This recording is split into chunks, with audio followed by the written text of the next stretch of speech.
A couple of weeks ago, Rich and I got the opportunity to go to the Final Fantasy media tour, and I kind of wanted to tell the story of pretty much what all happened there, what we got to see, and everything like that, and just kind of go through the experience.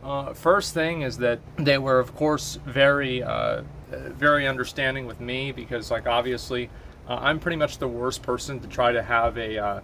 If you want to try to talk to me on a regular basis, it's extremely hard because I just randomly stop responding to people's messages all the time because I'm just completely disorganized, right? And they were able to put up with that, which I honestly is impressive, and so shout out to them just for even being able to put up with my bullshit. Then obviously we were able to play Endwalker, and we got a chance to log on.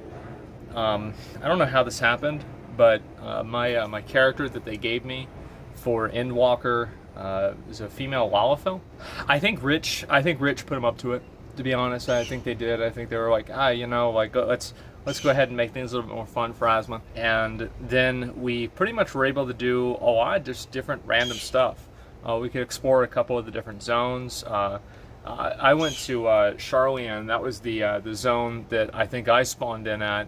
And the first thing that I did was I wanted to go to, like in the cinematic where they're like, she's holding that bucket, it's like this, and it's pouring out all the water. The first thing I wanted to do is go and see, like, where's this water coming from? How's this happening, right? Like, what is this? And that's the first thing I did. And I went over there, I couldn't really get a good visual on it. I was like, okay, I guess I'll probably actually have to play the game here. We got together in a group, and we did one of the dungeons, and the dungeon, the thing with me is it's very hard for me to tell and give, it's very hard for me to tell and give a good idea of like what the dungeons in Endwalker are compared to the dungeons in like Shadowbringers, because I haven't really done a lot of them. But I would say, at least for the dungeons compared to the ones that I've done personally, these dungeons are much more mechanically invested, and I think also they have a degree of mechanics that are, what's the word for it, dynamic. It's not like it does the exact same thing every single time. Like, for example, there's one boss where it spawns a bunch of illusions, and you have to go to the illusion that is like not doing an emote, basically. And if you don't do that, all the other illusions in the room blow up, and of course, like, it's the only place where you don't get blown up is near the one that doesn't that doesn't do anything. That was pretty interesting. And also, like, they have the trust system in Final Fantasy, which I actually did for the first time on this beta, and I didn't even know what this was, but I've actually been using the trust system for years because I've done dungeons in WoW, and it's been full of bots, so it wasn't really anything new to me. And it's just kind of like having, instead of one hunter pet, you have three. We had like the people from Square Enix there with us just hanging out, right? Just watching us play the game, and we were just talking about the game and different stuff. Like, they were talking about like what they like to do in the game and how they got into it, etc., right? It was like actually a pretty just normal conversation. Then that happened, we did the dungeon, and I tried to kill, because I didn't really know what the fuck was going on, right? And so I tried to kill, there was like a bunch of elephants, and I just started killing elephants just to get a feel for the game. And like, this sounds ridiculous, right? But I was just literally running around killing elephants. And finally I see like this other thing. It's like, kind of looks like an elephant, but it's not as big. And it's like, oh, I'm gonna kill this thing too. I hit it like 2 times. The health bar doesn't fucking move. And then on top of that, it hits me once. I go down 20% health. I'm like, fuck. And I try running away from it or doing something for it, and nothing does anything. And I just got fucking destroyed. And I tried to get the other people in my party to get other people in my party to come and kill it with me, and they indulged my request, and we tried to kill the boss, 4 of us, and it was meant for like 20-30 people. And we got it to 40%. So that was pretty fucking good. I was happy. Whenever I was playing the game, I felt like Endwalker, it felt to me that the responsiveness of the game and like the animations were a lot cleaner, and they were more responsive. So like, like the delay that you would have whenever you hit a button and then the thing happens? That delay was a lot smaller whenever I was playing Endwalker. And I don't know if it was because of the computer I was playing on, I don't know what it was, right? I have no idea what it was.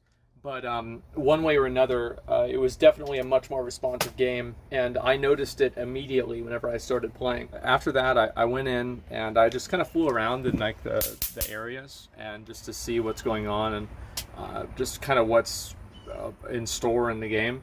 I think the areas looked great. I mean, it definitely, the most recent expansion I've done so far is like the very beginning of Stormblood, right, where I just first load in, and Heaven's Ward. It was a pretty big improvement in terms of graphics and quality compared to that. And so whenever I get the Shadowbringers, I'll kind of see what the improvement from there is.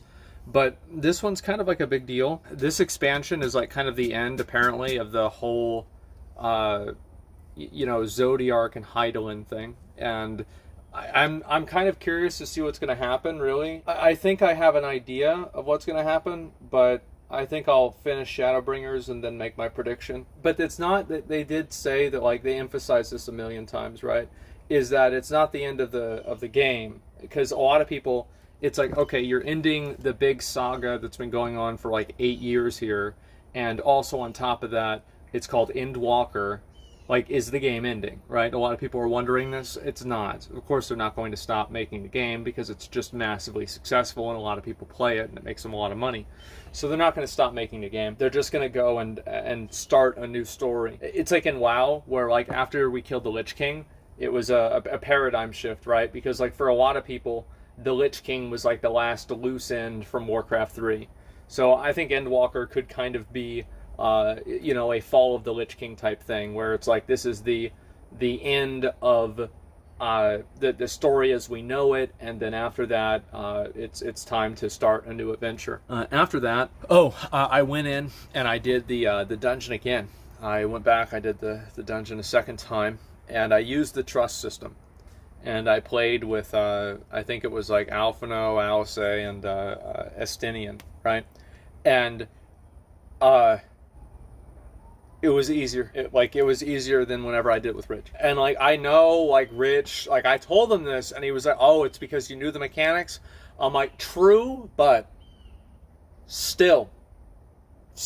But yeah, I'm telling you guys, like one thing that I really like about playing with bots is they never complain about me going too fast. They never complain about me not waiting for mana. I never get kicked out. Nobody ever messages me at the end of the run asking me to follow them on Instagram, and it's a guy. There's no problems. There's no strings attached. I just get to play the game, and then I leave. It's amazing. So yeah, I enjoyed it a lot. I thought it was actually very well designed, and I think also one thing with the trust system is that the same boss that had like the different images that would spawn all around the room that you would have to avoid all of them except one. So the trust system, I asked Square Enix about this, the people that were there with us, and I asked them, I was like, do you have like, is it programmed for the bots to like just occasionally do something stupid, right? To make it more like a player, basically. And they were like, yeah, kind of, but not really. And what they have in that boss is the trust NPCs just sit there waiting for you to do something. So they don't do anything until you do it. So if you fuck it up, everybody fucks it up.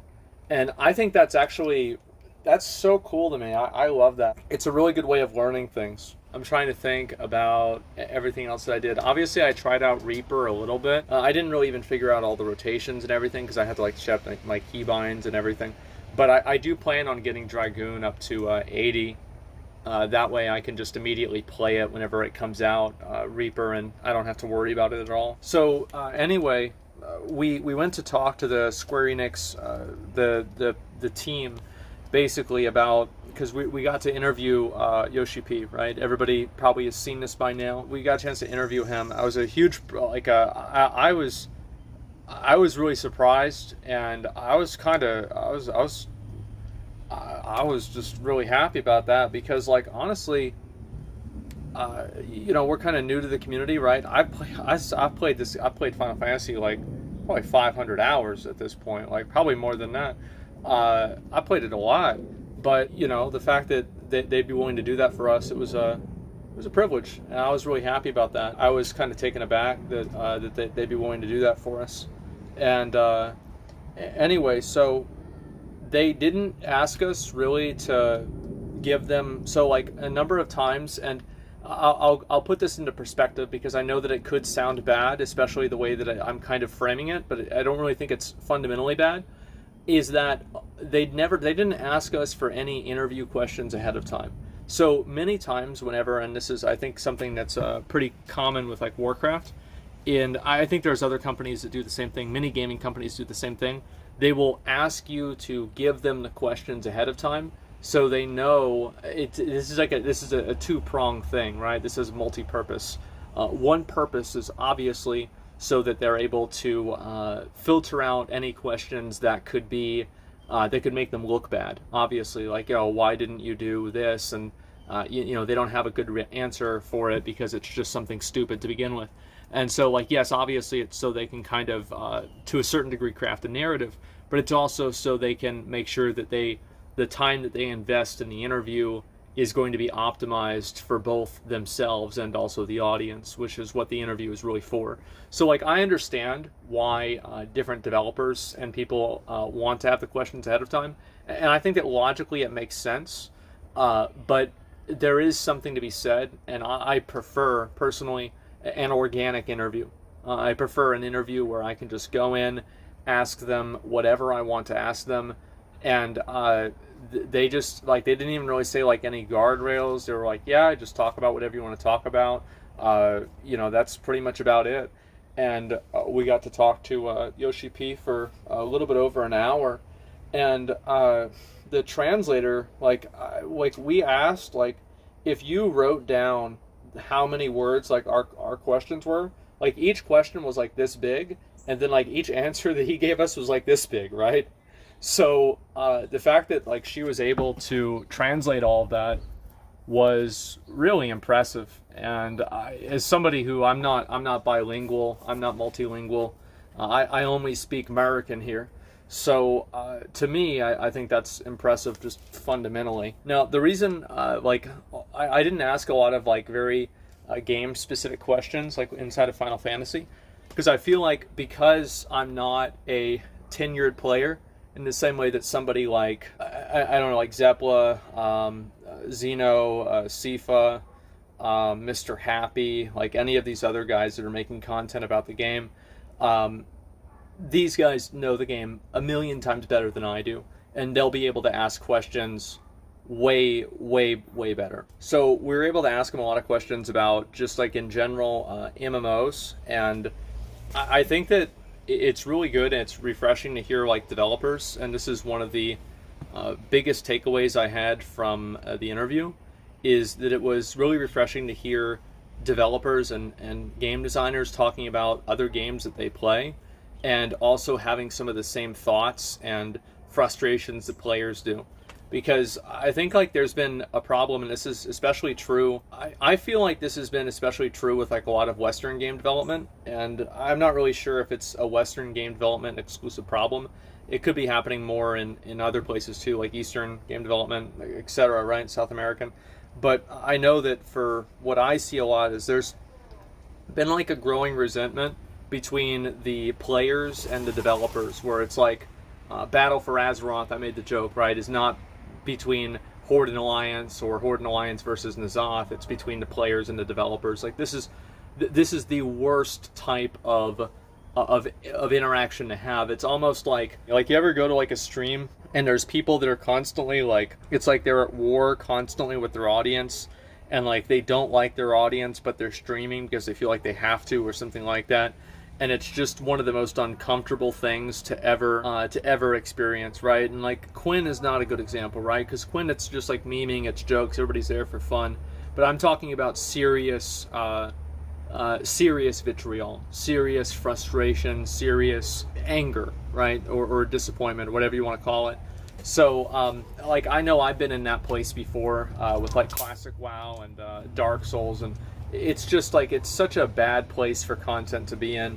And I think that a lot of times with a lot of game development nowadays, you almost have like the developers see themselves as I think above is probably a word that I don't know if it's really that strong, but I think that they see themselves as different than the players, where the developers think that they their understanding of the game and their development of the game somehow, and that experience somehow supersedes the experience of the player. So, like, for example, in Warcraft, whenever people said they didn't like Titan forging, and the developer said, well, it's okay because it'll even out in the long run and everybody will be happy, right? What you're really saying is that the way that you feel is wrong and you're stupid for feeling that way. And big surprise, people don't like to hear that. This is something that's happened many times whenever you have developers that are trying to introduce some form of ideology into the game. We see this a lot now with Warcraft, but we've seen it with plenty of other things as well. And it's just, it's incredibly frustrating to see. And I think it's really nice to see someone like Yoshi P talk about how he's playing other games, and then in the process of playing other games, talk about some of the frustrations that he's had, and those frustrations being basically the same thing that players are experiencing. And yeah, ego developers, right? And I think that, like, it's okay to have an ego, but if you have a big ego for something, you have to be doing it right. Like, the moment that you do something and you have a big ego and it turns wrong, then everybody is there to shit on you. Yeah, they don't want to hear it, they don't want to deal with it or anything like that. So I think that's very common as well. Square Enix isn't like overprotective girlfriend. Yeah, well, the thing is, like, a lot of them are players and enjoyers of the game, and so because they're playing their own game a lot and they're enjoying it a lot, because those people are doing that, there's going to be a lot of them that actually want to hear the feedback that someone like me is giving, because I'm also a player. So it's like a matter of shared interest. I'm going inside. I left my quesadilla out there. That is going to be a present for the raccoons. So anyway, what I wanted to say, and just to wrap everything up, whenever we have a developer or a person who is their understanding of the player base and they get the same problems that the player base has, I think that's the most important thing. Because one of the biggest issues is, like, sometimes developers don't play the game the way that players play the game. And in the process of not playing the games the way players play the game, guess what happens? A lot of those players experience things that the developers don't, and vice versa. That's pretty much all I've got for today, guys. I just wanted to come in and talk about the stuff with Final Fantasy. Game's looking great, and I'm really excited for Endwalker. I hope to be back streaming soon. I'll see you guys very soon. And I'll let you guys know whenever anything happens. Until next time, boys. Peace.